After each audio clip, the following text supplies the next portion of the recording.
In today's video, we're going to be looking at the petty cash fund. So to start off, what even is a petty cash fund? A petty cash fund contains an amount of cash that is easily accessible, which businesses use to pay for minor expenditures. But why would a business even need a petty cash fund? Often, businesses establish a petty cash fund purely for efficiency purposes. For example, often for minor expenses, writing a check is more effort than it's worth. And also, it is easy to reimburse employees when they use their own money for business expenses. So now you know what a petty cash fund is, let's find out how it works. The steps involved are establishing the fund, making payments from the fund, and replenishing the fund. Now let's take a closer look at establishing the fund. First, the business will write a check for the amount they want in the fund. Then the check is cashed and given to a trusted employee, also known as a designated custodian. Then, a journal entry is made recording the establishment of the petty cash fund. Now, to further explore this journal entry, let's have a look at Sienna's sausage shop.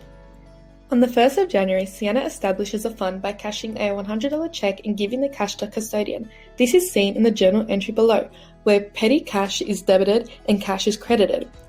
Also note that when establishing a petty cash fund, the business's asset balance is unchanged. Now payments can be made from the fund. The payments from the fund are made in one of two ways. Either cash is taken directly from the fund, or employees are reimbursed from the fund after they incur a business expense on their own account. The custodian will collect receipts and authorize any purchases made on the fund. Make sure to remember that transactions within the fund are not recorded in the general journal as they are incurred.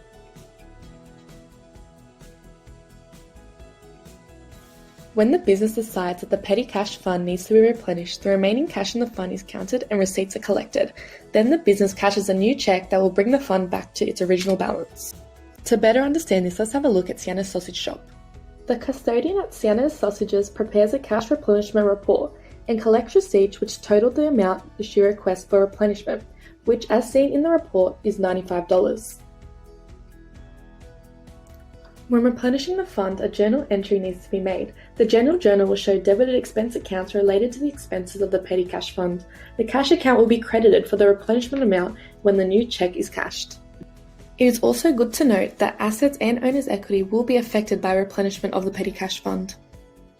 The cash over and short account may be visible in some replenishment statements. Sometimes when the petty cash fund is replenished, the amount of cash needed to replenish the fund is greater or less than what is visible to the custodian in the receipts. This can happen because not all receipts are collected or incorrect change is given. It is important to note that the cash over and short account can have a debit or credit balance. If Sienna's Sausages replenishment report did not balance, the difference will be recorded in the over and short account on the general journal. And thanks for watching!